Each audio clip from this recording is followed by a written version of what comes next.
Everyone, প্রথমে জানাই সকলকে গুড মর্নিং। এখন বাজে সকাল 8টা আর এই মাত্র ঘুম থেকে উঠলাম। আর ঘুম থেকে উঠতে প্রায়ই 8টা সাড়ে 8টা বেজে যায়, কারণ রাত করে অনেকটা শোয়া হয়, ফোন টোন ঘাঁটি, তার জন্য অনেকটাই বেলা হয়ে যায় ঘুম থেকে উঠতে সকালে। তাও উঠতে ইচ্ছা করে না, কি করব, 8টা বেজে যাচ্ছে। গ্রামের ব্যাপার, গ্রাম সাইডে 8টা মানে অনেকটাই বেলা, বুঝতে পারছো। গ্রাম সাইডে যারা থাকো তারাই একমাত্র জানবে। তো যাই হোক, ঘুম থেকে উঠে ব্রাশ করে চলে আসলাম উপরে, কারণ আমি নিচেই ঘুমাই মায়ের কাছে, উপরে একা শুতে পারি না, ভীষণ ভয় করে। তোমাদের দাদাভাই আসলে তবে উপরে শোয়া হয়, নাছাড়া মা আর আমি এক ঘরে নিচেই শুই আর কি, মায়ের ঘরে। তো আমার কিছু ভিজে জামা কাপড় ছিল, কারণ কালকে সার্ফ দিয়েছি, সেগুলো এখনো শুকায়নি, তার জন্য বাইরে রোয়াকে মেরে দিলাম, হালকা রোদ আসলেই শুকিয়ে যাবে। তোমাদের তো আগেই বললাম যে নিচে থেকে ব্রাশটা করে এসেছিলাম, উপরে এসে মুখটা মুছিনি, আগে গিয়ে জামা কাপড়গুলো মেরে দিলাম, তারপরে চলে আসলাম আমার ঘরে নিজে ফ্রেশ হতে। আর আজ ছিল 14ই আগস্ট, যেদিন আমি ব্লগটা শুট করেছি, আর কালকে হবে 15ই আগস্ট। তো আমি কিছু আজ রিলস বানাবো 15ই আগস্টের, কারণ অনেকের ভিডিও আপলোড দেওয়া হয়ে গেছে 15ই আগস্টের রিলস ভিডিও।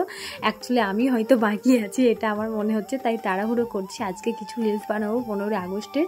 তোমাদের তো আগের ব্লগে দেখিয়েছিলাম যে তোমাদের দাদাভাই আমাকে সব কিছু কিনে এনে দিয়েছে, পতাকা, ব্যাজ, তারপর হাতের যে ব্যাজগুলো থাকে সেইগুলো সব কিছুই কিনে এনে দিয়েছে। তো আমারই টাইম বের করে রিলস বানানো হচ্ছে না আর কি। তো যাই হোক, আজকে ভেবেছি যে আজকেই বানাবো। আর এই ব্লগটা অনেকটাই দেরি হয়ে গেছে আপলোড করতে, আর তোমরা তো জানোই যে আমার ব্লগ দিতে একটু দেরি হয়। তো যাই হোক, তোমরা এই ব্লগটা দেখতে পাবে 19 আগস্টে। ফ্রেশ হওয়ার পর বাসি পেটে একটা ওষুধ ছিল, তো সেটাই খেলাম। তারপর তোমাদের দেখাতে চলে আসলাম যে 15ই আগস্টে যে শাড়িটা পরবো, তো সেটাই দেখাচ্ছি, ওড়না, শাড়ি, ব্লাউজ। তো এই শাড়িটা আমি পরিনি, পরে আবার ভাবলাম যে এই শাড়িটা পরে ভালো লাগবে না, তার জন্য একটা সবুজ কালারের শাড়ি পরেছি, সেটা তোমরা রিলস ভিডিওতে হয়তো দেখতেই পেয়েছো, তো দেখতেই পাবে। আমি একটু পরই সাজবো আর কি। তোমাদের তো আগের ব্লগে বলেছিলাম যে আমি বাবার বাড়ি ষষ্ঠীতে গেছিলাম, ব্যাগে যেমন জামা কাপড় নিয়ে এসেছি তো তেমনই আছে, এখনো কিছুই বার করা হয়নি, তাই এই মাত্র বার করলাম। বার করে দেখছি যে সব জামা কাপড় সার্ফ না দিলেও চলবে, কারণ আমি জামা কাপড় নিয়ে গেছি ঠিকই, বাট ওখানে গিয়ে পরা হয়নি। তোমাদের দাদা ভাইয়ের জামা, আমার জামা,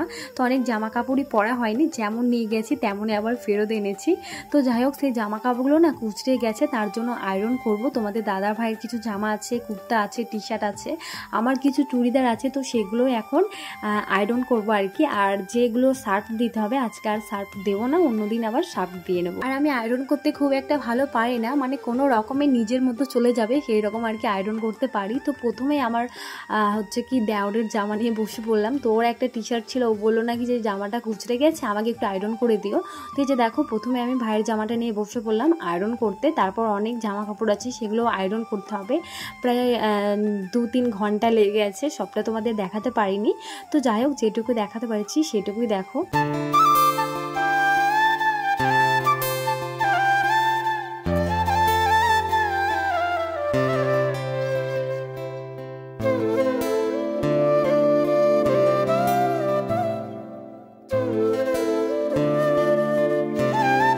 জামা কাপড়গুলো আয়রন করার পর তারপর আমি এদিকে চলে আসলাম বালিশ কভার লাগাতে। এই যে দেখো, এখন আমি পাশ বালিশের কভার লাগাচ্ছি। তো বিছানার চাদরগুলো শুকিয়ে গেছে, আর খাটে চাদর না থাকলে একদমই খাট দেখতে বাজে লাগে, যেমন এখন লাগছে আমার খাটটা, দেখতেই পাচ্ছ। তো যাই হোক, এই যে দেখো, এখন আমি বিছানার চাদরটা পেতে দিচ্ছি। আর হ্যাঁ, তোমরা অনেকেই আমাকে কমেন্ট করো, দিদিভাই ডেলি ব্লগ দাও, ডেলি ব্লগ দাও, বাট আমি ডেলি ব্লগ তোমাদের শেয়ার করতে পারি না। তো কেন পারি না আমি নিজেও জানি না, কেন জানি না ডেলি ব্লগ আমি দিতে পারি না। তো আমি চেষ্টা করবো ডেলি ব্লগ দেওয়ার। আর হ্যাঁ, তোমরা এই কিছুদিন ধরে আমাকে একদমই সাপোর্ট করছো না, আমার ভিডিওতে একদমই ভিউজ দিচ্ছে না, কেন জানি না। তো কিছুদিন হয়তো আমি ভিডিও ছাড়িনি, তার জন্যই হয়তো রিচটা কমে গেছে, এরকমও হতে পারে। তো তোমাদের কাছে একটাই রিকোয়েস্ট, তোমরা যেমন আগে আমাকে সাপোর্ট করতে, তো ওইভাবেই আমার পাশে থেকে এভাবেই আমাকে সাপোর্ট করো, এর থেকে বেশি আর তোমাদের কাছে কিছুই চাই না। তো এই যে দেখো, আমার বিছানা গোছানো কমপ্লিট। আর হ্যাঁ, তোমরা হয়তো ভাবতে পারো যে সকাল থেকে আমি তো এই উপরেই আছি, এখনো নিচে যাইনি, খাওয়া দাওয়া করিনি। তো সেটা একদমই না, আমি কিন্তু কাজের ভাগেই নিচে গিয়ে খাওয়া দাওয়া করে আবার উপরে এসেছি। আর এই যে দেখো, আমার রুমটা তোমাদের আগের ব্লগে গোছ করে রুমটা দেখানো হয়নি, তাই এই ব্লগে পুরো রুমটা আমার দেখিয়ে দিলাম।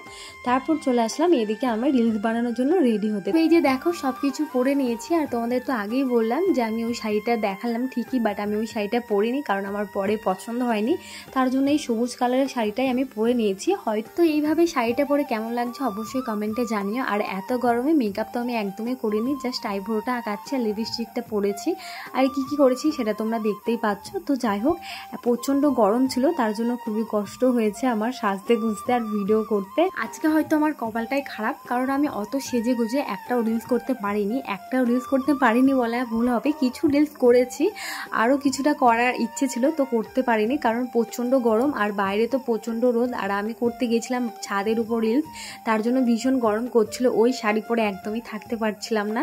তার জন্য কটা রিলস বানিয়ে চলে এসেছি তাড়াতাড়ি করে। আর তো স্নান টান করে রেডি হয়ে গেলাম। এখন বাজে বিকেল 4টে, আর এখন আমরা যাব হচ্ছে একটা শ্রাদ্ধ বাড়ি, মা আমি ভাই। তো এই যে দেখো রেডি হয়ে গেলাম, আর এই ড্রেসটা পরে আমি কোথাও যাইনি, তো এই ড্রেসটাই পরেই আর কি শ্রাদ্ধ বাড়ি গিয়েছিলাম। আর হ্যাঁ, তোমাদের তো একটা কথা বলতেই ভুলে গেছি, আজকে আমার হয়তো কপালটাই খারাপ, অত সেজে গুজে আমি কিন্তু কিছু রিলস করতে পারিনি। কিছু রিলস বলতে কটা রিলস করেছি, তারপর নিচে চলে এসেছে। আর প্রচণ্ড গরম, আর আমি গিয়েছিলাম ছাদের উপর রিলস করতে, তাই গরমটা আরও বেশি লাগছিল। আর প্রচণ্ড রৌদ্র ছিল, তখন ভাজছিল 2টো, তার জন্যই আরও রৌদ্রটা বেশি ছিল। আর এখন বাজে প্রায় 4টে, আর আজকে কিন্তু বিকেল দিকে ওয়েদারটা একটু খারাপই ছিল। তো খাওয়া দাওয়া করে তারপর বাড়ি এসে এদিকে আমি একটা হাতের কাজ করছিলাম, তাই ভাবলাম তোমাদের সাথে একটু শেয়ারই করি। এইটা হয়তো তোমরা দেখে কেউ বুঝতেই পারছো না যে এই ঠোলটা কিসের। অ্যাকচুয়ালি এই ঠোলটা হচ্ছে কাচের বাটি সেটের। তো আমি বিয়েতে তো অনেক বাটি সেট পেয়েছিলাম কাচের, তো সেখান থেকে একটা ঠোল নিয়ে, তো এই যে দেখো আমি ফেব্রিক দিয়ে কালার করে নিয়েছি। আগে ইয়েলো কালার করে নিয়েছি, তারপর দুই সাইডে আমি হোয়াইট কালারটা ইউজ করেছি। তারপর আমি এখানে উপরে সুন্দর করে ফুল করে নিচ্ছি আমার মতো করে। তো এই যে দেখো ফুলগুলো কেমন লাগছে অবশ্যই জানিও। তো এটা পুরো ফিনিশিং করে তারপর আমি তোমাদের দেখাবো নেক্সট ব্লগে। তো যাই হোক, আজকের ব্লগটা এ পর্যন্ত, নেক্সট ব্লগে দেখা।